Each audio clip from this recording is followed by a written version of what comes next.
Om Namo Bhagavate Vasudevaya. Om Namo Bhagavate Vasudevaya. Narayanam Namaskritya Naram Chaiva Narottamam Devim Saraswatim Vyasam Tato Jayamudiriye Nashtaprahi Shivavadreshu Nityam Bhagavata Sevaya Bhagavati Uttam Shloke Bhaktir Bhavati Naishiki.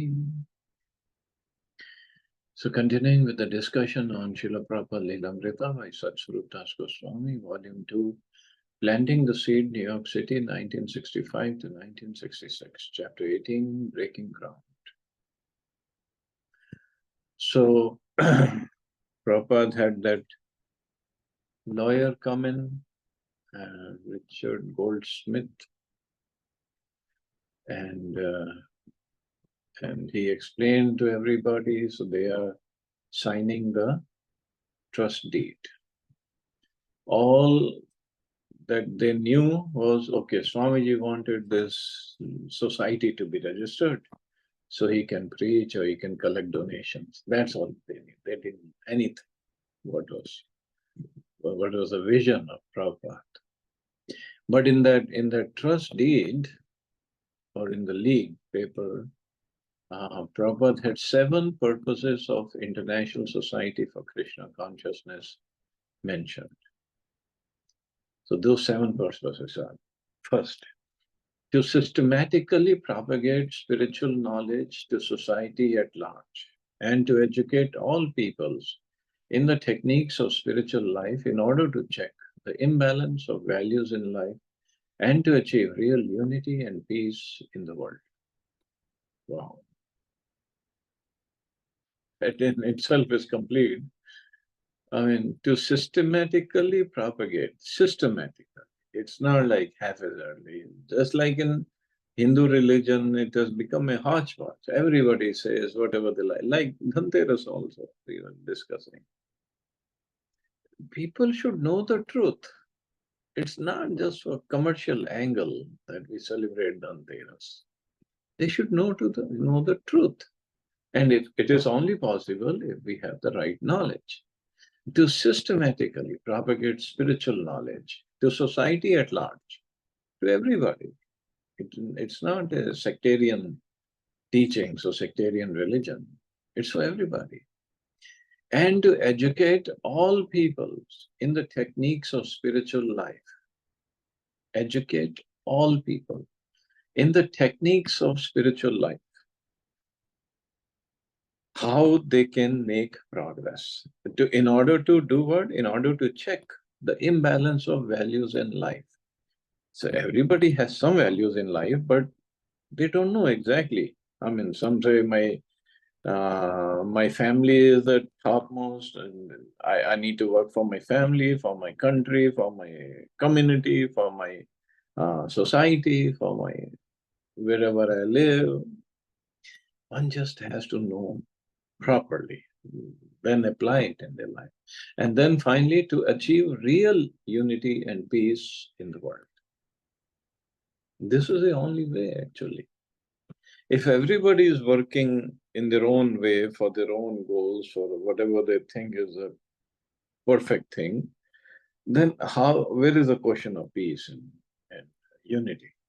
There cannot be. Second, to propagate a consciousness of Krishna as it is revealed in Bhagavad Gita and Srimad Bhagavatam. To propagate, to preach consciousness of Krishna. So if we are Krishna consciousness means first, we are all part of Krishna. Second, first is we are spirit souls and we are part of Krishna, and we are here in the material world to rectify or to purify our consciousness. And to become Krishna conscious, we are Krishna conscious, but it has been covered over, that consciousness. So, to revive that consciousness, means to see everything in relationship with Krishna, whether the activities or the things, everything in relationship with Krishna. That is Krishna consciousness. And to see it lovingly, devotedly, that is further. Third, to bring the members of the society together with each other and nearer to Krishna, the prime entity, thus to develop the idea within the members and humanity at large that each soul is part and parcel of the quality of Godhead, Krishna. To bring the members of the society together with each other and nearer to Krishna, not for some other motive. There are so many um, societies, we can say, or the groups. All the members are together for a certain goal, but that they are not. The goal is not to become closer to Krishna. Whatever their goal is, if it is a terrorist organization, they have their own goal. If there is a business organization, they have their own goal of making money. They're not coming closer to Krishna. And um, their goal is also not to develop the society at large or humanity at large in a spiritual way. So purpose of this society is different.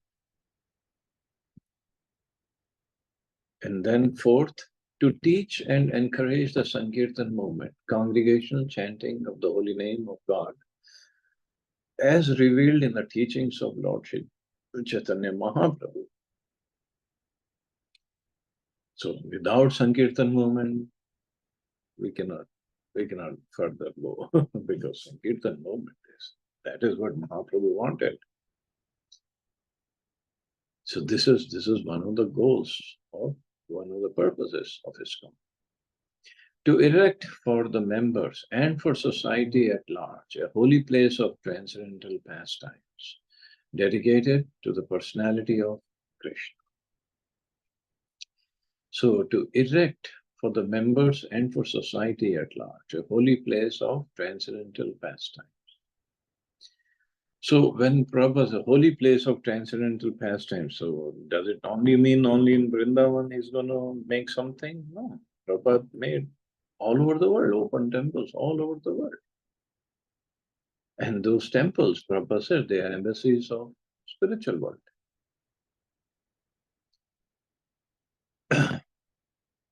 So the point is, it's for members and society at large to make further progress.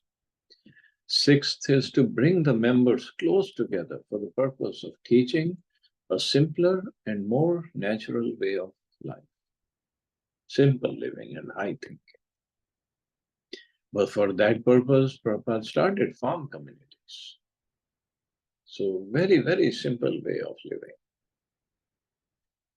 And then seventh, with a view towards achieving the aforementioned purposes, to publish and distribute periodicals, magazines, books, and other writing. So book distribution, very, very important purpose. And with book distribution, ISKCON has really entered into the homes of people, because just by preaching somebody on the street for 2 minutes, as Prabhupada said, what good it's going to do? Let him take a book and let him read, and that will make him a permanent member. And the books are still flowing all over the world. In fact, to tell you an interesting story, when I was in Delhi heading that Vedic Expo, so we used to bring different tourists also, and we used to pay to the guide some commission on the side. So one guide brought two Americans, elderly Americans. And so I showed them the Bhagavad Gita show, and they were impressed. And then we went upstairs to take darshan of Radha Parsarthi. So I was showing them the deities. And it was the beginning of this Sankirtan book marathon month, December. So one devotee had sponsored some English Bhagavad Gitas, and he had kept them on the table in front of Radha Parsarthi. And he was giving it away for free. And when he saw this American white elderly couple, so he approached them. He asked them. A lady said, "No, we don't want it." Okay, I didn't want to force them either, so that's okay. So when we came out and they were putting on their shoes, I said he was just offering it for free. You could have taken it. It's a very nice holy book. And then the lady said, actually, when I saw the book and when I saw the show, I remembered we had bought this book 40 years ago. 40 years. And that they lived in LA, Los Angeles. And she said, but because we have moved to the countryside, but I still have those books in my bookshelf. So I didn't want to take it and let somebody else take it because I already have one. But then she said, I promise you, when I go back, I'll read it. So far, I never read it, but I'll read it now. So, because these books, even magazines, people might just give it away or do it, but books, they like to keep it. Bhagavad Gita, even if they don't read, they like to keep it. And even if they don't read, somebody else who could be coming to their house, they might read. So that is why book distribution is very, very important. And millions of books are distributed every year all over the world. And now Bhagavad Gita is, I think it's translated in 70 or 80 languages all over. So people can read it in their own language. So these were the purposes. And I don't think any of the members knew what the purposes. They just signed it because they thought they were helping Swamiji. Regardless of what ISKCON's charter members thought of the society's purposes, Prabhupada saw them as imminent realities. As Mr. Rubin, the subway conductor who had met Prabhupada on a Manhattan park bench in 1965, noted, he seemed to know that he would have temples filled up with devotees. There are temples and books, he said. They are existing. They are there. But the time is separating us from them. The first purpose mentioned in the charter was propagation. Preaching was the word Prabhupada most often used. For him, preaching had a much broader significance than mere sermonizing. Sermonizing, you give a lecture and go away. Preaching, as Prabhupada meant, preaching means glorious, selfless adventures on behalf of the Supreme Lord. Lord Chaitanya had preached by walking all over southern India and causing thousands of people to chant and dance with him in ecstasy. Lord Krishna had preached the Bhagavad Gita while standing with Arjuna in his chariot on the battlefield of Kurukshetra. Lord Buddha had preached, Lord Jesus had preached, and all pure devotees preach. So ultimately, preaching is, book distribution is also part of preaching. So preaching has to go. ISKCON's preaching would achieve what the League of Nations and the United Nations had failed to achieve: real unity and peace in the world. ISKCON workers would bring peace to a world deeply afflicted by materialism and strife. They would systematically propagate spiritual knowledge of the non-sectarian science of God. It was not that a new religion was being born in July of 1966. Rather, the eternal preaching of God, known as Sankirtan, was being transplanted from east to west. So it's not a new religion.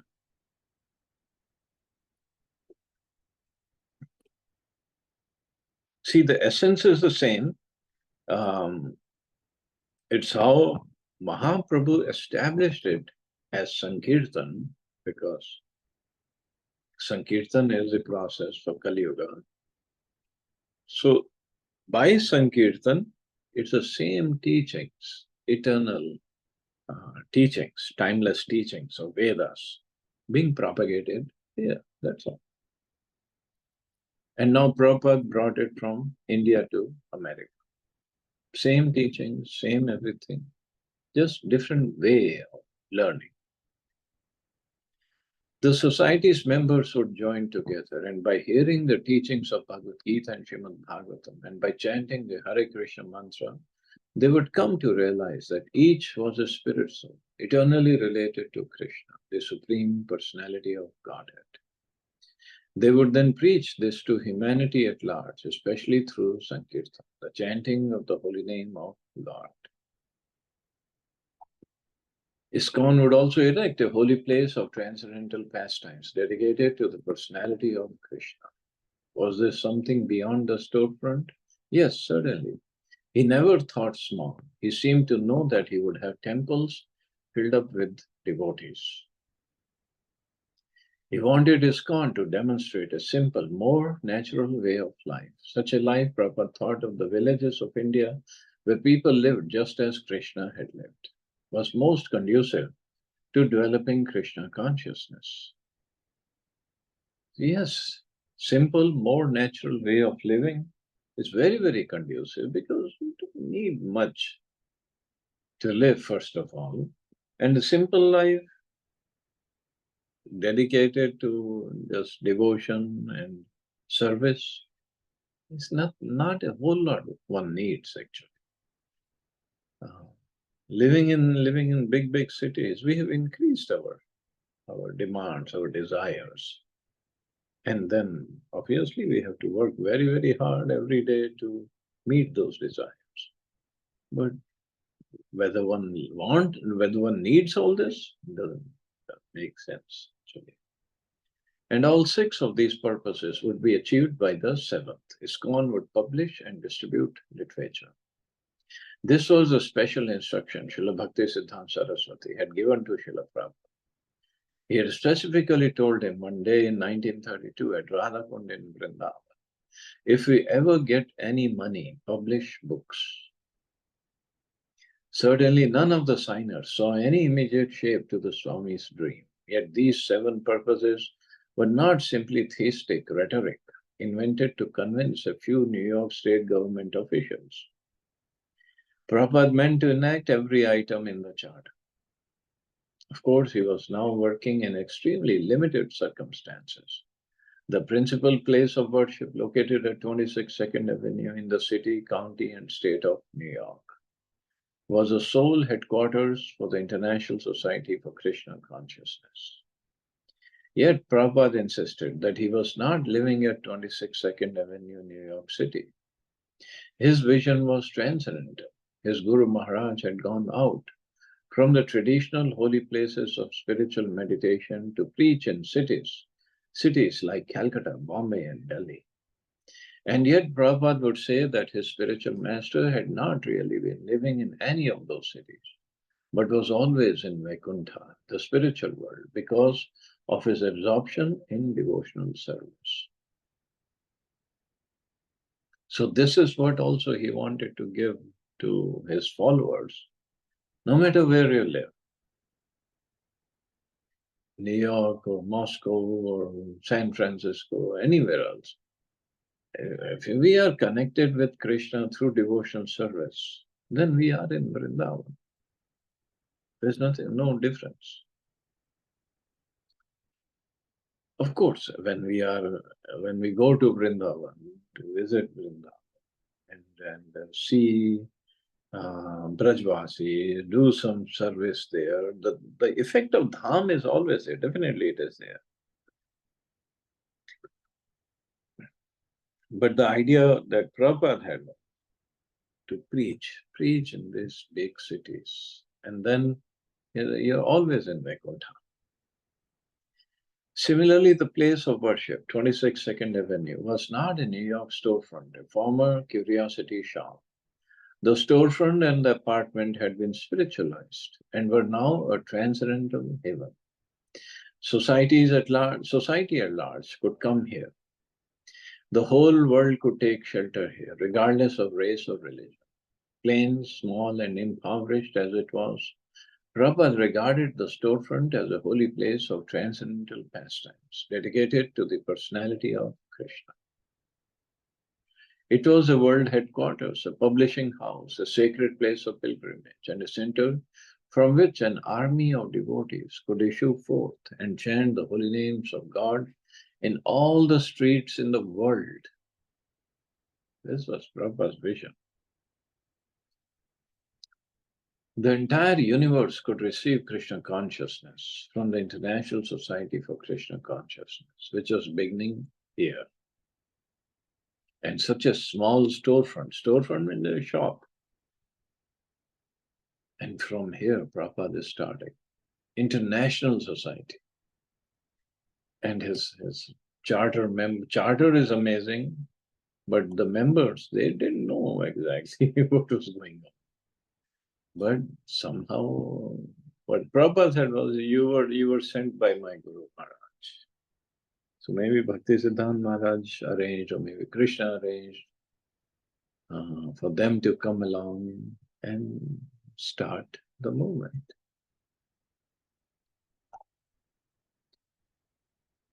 Okay, I guess we can stop here. See anybody has any questions or comments?